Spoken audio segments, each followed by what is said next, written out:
अस्सलाम वालेकुम नाजरीन, उम्मीद करता हूँ कि आप सब खैर खैरियत से होंगे, खुशबाश होंगे। अर्ज़ टीवी के इस खूबसूरत प्रोग्राम जिसका नाम है सिलसिला बीती में मैं आप सभी का दिल की गहराइयों से खुशामदीद करता हूँ। मेरा नाम है gold medalist singer Nadeem Akbar. मेरा ताल्लुक क्वेटा से है। सिंगिंग के अलावा मैं एक एक्टर भी हूँ, थिएटर आर्टिस्ट भी हूँ और मॉडल भी रह चुका हूँ। रेडियो पाकिस्तान का मैं कंपेयर भी रह चुका हूँ। रेडियो पाकिस्तान पे मैंने मुख्तलिफ लैंग्वेजेस में मैंने ड्रामाज में भी काम किया है, यानी मैं रेडियो ड्रामा आर्टिस्ट भी हूँ। और मेरे वालिद मोहतरम जनाब मरहूम मोहम्मद अकबर काकड़ साहब, वो रेडियो पाकिस्तान और पाकिस्तान टेलीविज़न के इंतहाई खोना मश्क और महनाज आर्टिस्ट थे और उन्हें उनकी तवील खिदमात के सिरे में 1987 में हुकूमत पाकिस्तान ने तमग़ा इम्तियाज़ से भी नवाजा था। और बॉलीवुड के मशहूर और मारूफ एक्टर, कॉमेडियन, डायलॉग राइटर मरहूम कादर खान साहब मेरे सगे अंकल थे, मेरे वालिद साहब के सगे भाई थे। तो उन्होंने बॉलीवुड में अपना नाम इसी तरह कमाया जिस तरह के मेरे वालिद साहब ने यहाँ की इंडस्ट्री में और यहाँ पे अपना नाम कमाया। तो नाज़रीन, मैं अपने बारे में आपको थोड़ा सा मैं और बताता चलूँ कि मैं किस तरह से शो बिज़नेस में या इस फील्ड में मैं कैसे आया। तो मैं अपने वालिद साहब के साथ बचपन में जब ये ब्लैक एंड वाइट टेलीविज़न हुआ करता था, पीटीवी का जो टेलीविज़न कलर नहीं हुआ था जब, और ये ब्लैक एंड वाइट था, तो मैं अक्सर उनके साथ स्टेज ड्रामाज में, स्टेज प्रोग्राम्स में उनके साथ मैं चला जाया करता था। वो भी मुझे अपने साथ ले जाया करते थे। मुझे बहुत अच्छा लगता था, बहुत मज़ा आता था। और तमाम आर्टिस्ट्स को देखकर, सभी लोगों को लाइव देखकर, स्टूडियोज़ को देखकर, तो ये मुझे इंस्पिरेशन मैंने वहीं से लिया। मैं इंस्पिरेशन लेता गया और अल्हम्दुलिल्लाह मेरे वालिद साहब ने भी मुझे हमेशा इनकरेज ही किया, मुझे कभी डिस्करेज नहीं किया। बाज़ पेरेंट्स होते हैं ना, वो अपनी औलाद को वो शो बिज़नेस को या एक्टिंग को इतना अच्छा नहीं समझते या इस फील्ड को इतना अच्छा नहीं समझते, लिहाजा वो अपने बच्चों को इतना इनकरेज नहीं करते हैं। चंद ऐसे वालिदैन होते हैं, लेकिन अल्हम्दुलिल्लाह मैं इस मामले में बहुत ही खुशनसीब रहा हूँ कि मेरे वालिद साहब ने मुझे हमेशा सपोर्ट किया। फिर करते करते आहिस्ता आहिस्ता शौक़ जब कुछ मज़ीद बढ़ा, तो फिर मैंने स्कूल लेवल पे, स्कूल में यानी स्टेज पर भी गाना शुरू किया। आहिस्ता आहिस्ता जो मेरे क्लास फेलोज थे उनको पता चलता गया कि मेरी आवाज़ अच्छी है।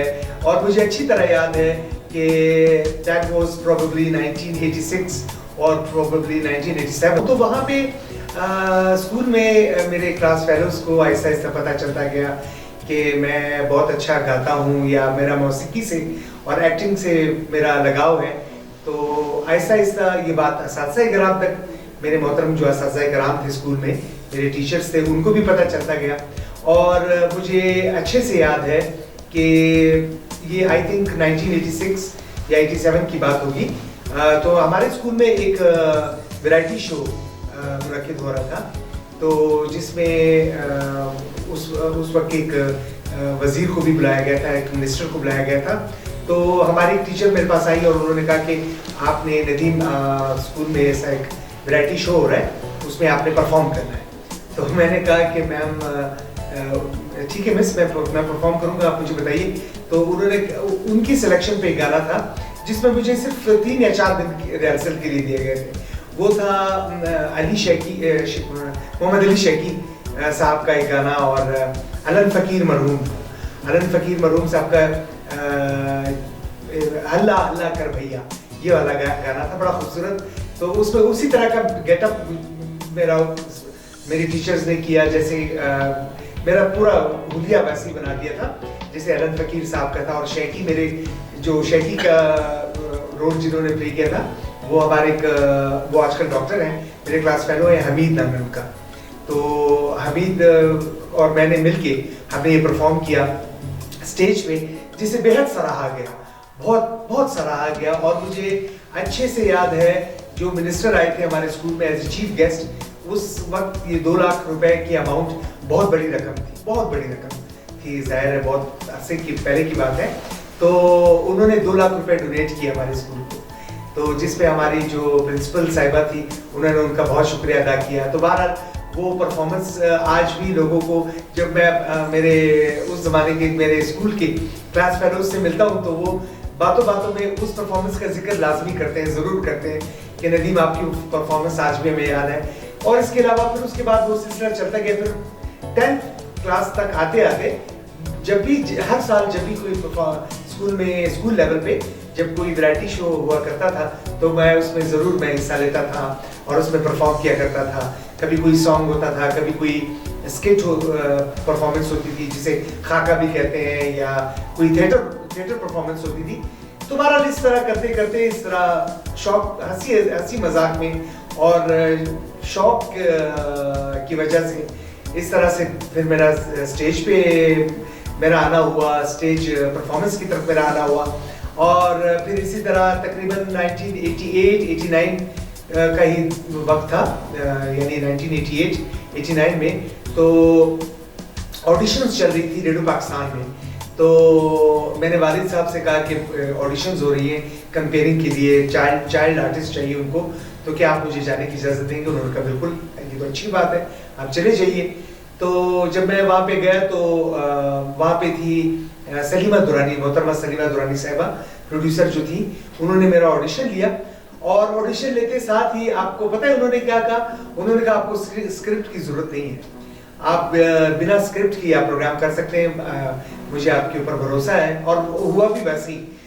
किसी प्रोग्राम का भी मैंने तवील अरसे तक, यानी लगभग कोई 10-12 साल वो प्रोग्राम दो पहले शुरू में एक प्रोग्राम मैंने किया, उसके बाद मुझे दूसरा भी प्रोग्राम दिया गया।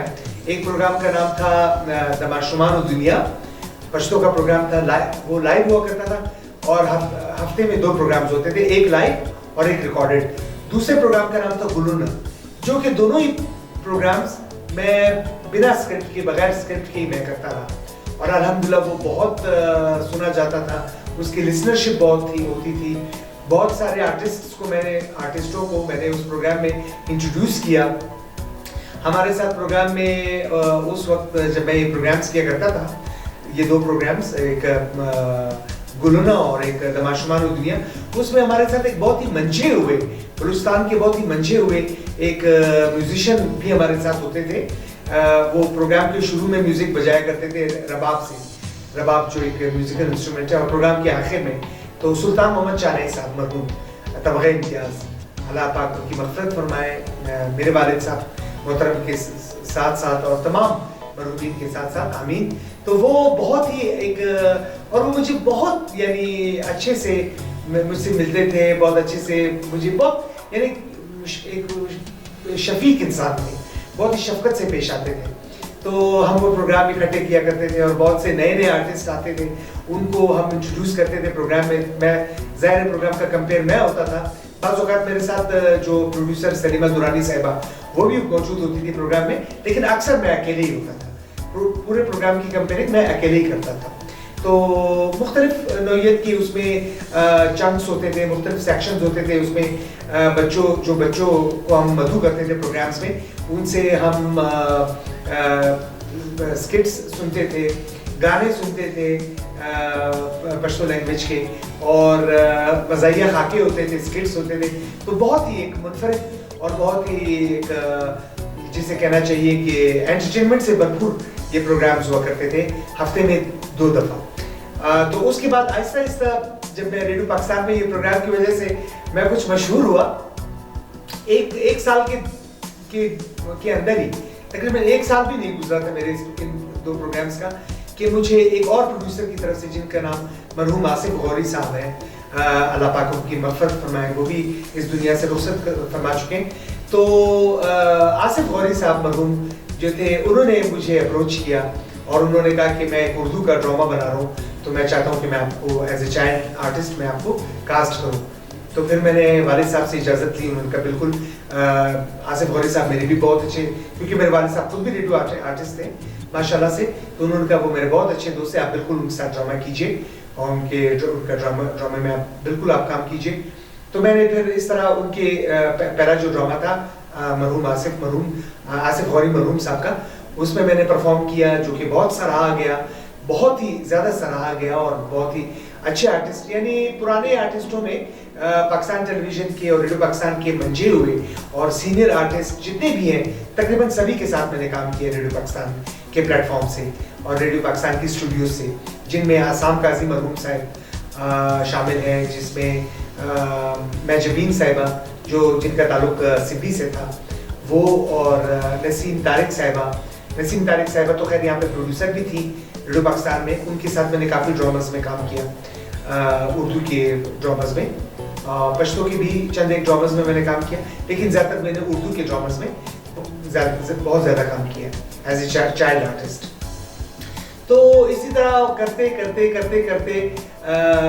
ड्रामास करते फिर थोड़ा जब मैं कॉलेज की तरफ आया, स्कूल ख़त्म हो चुका था, कॉलेज की तरफ आया, तो वालिद साहब ने कहा कि अब आपकी पढ़ाई थोड़ी वो हो गई है, सीरियस हो गई है, थोड़ी सीरियस नोट पे आ गई है और आप थोड़ा अपनी पढ़ाई पे ज़्यादा तवज्जो दें, आप कुछ अर्से के लिए रेडियो पाकिस्तान को क्विट कर दें। तो फिर मैंने क्विट किया रेडियो पाकिस्तान को, जबकि उस वक्त के जितने प्रोड्यूसर्स थे जिनके साथ मैंने काम किया था उन सभी ने बहुत उनको अफसोस हुआ कि मैं रेडियो पाकिस्तान छोड़ रहा हूँ पढ़ाई अपनी कॉलेज की पढ़ाई की वजह से, क्योंकि मैं इंटर मेरा फर्स्ट ईयर शुरू हो गया था, तो इस लिहाज इस वजह से मुझे रेडियो पाकिस्तान को खैरबाद करना पड़ा। जब मैं ग्रेजुएशन कर चुका, बल्कि शायद ग्रेजुएशन मेरा अभी कंप्लीट हुआ भी नहीं था, तो मेरे एक दोस्त थे अब्दुल्ला खिलजी, तो उन्होंने एक फिल्म बनाई थी इलाका गैर, पश्तो की फिल्म थी जिसने बॉक्स ऑफिस में बहुत ज़बरदस्त बिजनेस किया था। तो दूसरी वो इलाका गैर फिल्म बनाने के बाद वो अपनी दूसरी फिल्म जब बना रहे थे नंगे पाँव, फिल्म का नाम था नंगे पाँव, जिसमें फैसल कुरैशी जो आर्टिस्ट हैं, हमारे बड़े सीनियर आर्टिस्ट हैं, फैसल कुरैशी साहब जो आजकल प्राइवेट प्रोडक्शन में बहुत इन है, बहुत प्राइवेट प्रोडक्शन पे वो काम कर रहे हैं माशाल्लाह से, और बहुत कामयाब आर्टिस्ट हैं। तो ये उनकी डेब्यू फिल्म थी, ये नंगे पाँव, जिसको मेरे दोस्त अब्दुल्ला खिलजी साहब ने प्रोड्यूस किया था। तो अब्दुल्ला खिलजी साहब ने, ज़ाहिर है उस ज़माने में तो मोबाइल्स नहीं थे, ये बात होगी 1995 की बात है।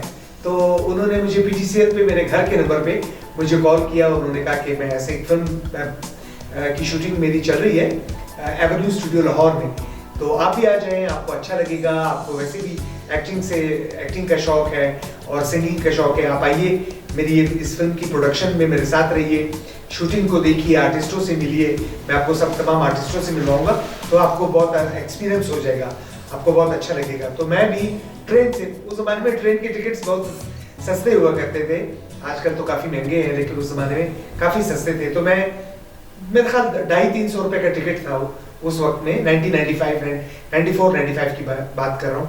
तो मैं लाहौर पहुँच गया।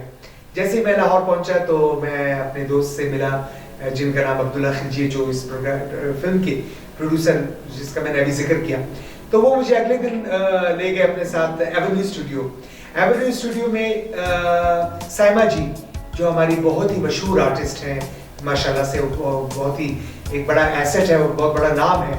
साइमा जी नई आई थी, उनकी पहली पता नहीं कौन सी फिल्म थी, लेकिन उसका सेट लगा हुआ था लाल शहबाज कलंदर का सेट लगा हुआ था एवेन्यू स्टूडियो के एक फ्लोर में, और जहाँ पे गाने की पिक्चराइजेशन चल रही थी, एक गाना पिक्चराइज हो रहा था। तो अब्दुल्ला खिलजी जो मेरे दोस्त हैं वो मुझे वहीं पे लेके गए, उनसे मिलवाया साइमा जी से, जो कि मुझसे बहुत अच्छे से मिली, बहुत अच्छे से। उस ज़माने में उनकी अभी तक शादी नहीं हुई थी सैयद नूर साहब से तो शादी उनकी बाद में हुई, प्रोड्यूसर डायरेक्टर सैयद नूर साहब जो हैं उनके जो हस्बैंड हैं, उनसे बाद में उनकी शादी हुई। उन दिनों में वो नई आई थी फिल्म इंडस्ट्री में, तो उनसे मुलाकात रही मेरी। बाद में फिर मेरी नरगिस से मुलाकात रही, फिल्म स्टार नरगिस जो हैं उनसे मेरी मुलाकात हुई। गुलाम मोहिउद्दीन साहब से हुई, जो कि बहुत सीनियर आर्टिस्ट हैं हमारे पाकिस्तान बॉलीवुड फिल्म इंडस्ट्री के, पाकिस्तान फिल्म इंडस्ट्री के बहुत बड़ा नाम है वो। गुलाम मोहिउद्दीन साहब, जावेद शेख साहब से, ये तमाम आर्टिस्टों से मेरी मुलाकात वहीं पे हुई एवेन्यू स्टूडियो में, अपने दोस्त के तवज्जुह से, प्रोड्यूसर अब्दुल्ला खिलजी साहब की वजह के तवज्जुह से। इरफान खुसर साहब जो हैं हमारे बहुत ही अच्छे मशहूर आर्टिस्ट, तो अल्लाह पाक उनकी मग़फ़िरत फरमाए। मेरे आई थिंक उनकी डेथ हो गई है, तो उनसे भी मेरी मुलाकात रही। और जो है बहुत बड़ा नाम है हमारी फिल्म इंडस्ट्री के, सुल्तान रही साहब। सुल्तान रही साहब से तो मेरी बराह रास्त तो बात नहीं हुई, अलबत्ता उनकी फिल्म की शूट चल रही थी बारी स्टूडियो में। ये 3 नाज़रीन बहुत ही मशहूर स्टूडियोज हैं यहाँ पाकिस्तान में, एवेन्यू स्टूडियो, बारी स्टूडियो और शाहनूर स्टूडियो। ये तीनों स्टूडियोज मुल्तान रोड पर वाक़ हैं। लाहौर में मुल्तान रोड जो बड़ा मशहूर एक शाहराह है उस पर वाक़ हैं। तो वहीं पे ये तीनों स्टूडियो साथ साथ ही यानी बने हुए हैं, साथ साथ ही हैं। तो वहाँ पे एक फिल्म की शूट चल रही थी उस ज़माने में, सुल्तान रही साहब की, और एक एक्शन सीन पिक्चराइज हो रहा था, एक फाइट का सीन पिक्चराइज हो रहा था बारी स्टूडियो में।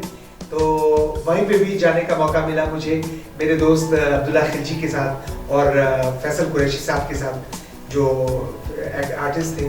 तो सुल्तान रही साहब को मैंने उस एक्शन सीन को शूट करते देखा, जबकि मेरे उनसे बदकिस्मती से मेरी उनसे बात नहीं हो पाई, जिसका मुझे आज तक रिग्रेट है और अफसोस है कि काश मैं उनसे बात कर पाता।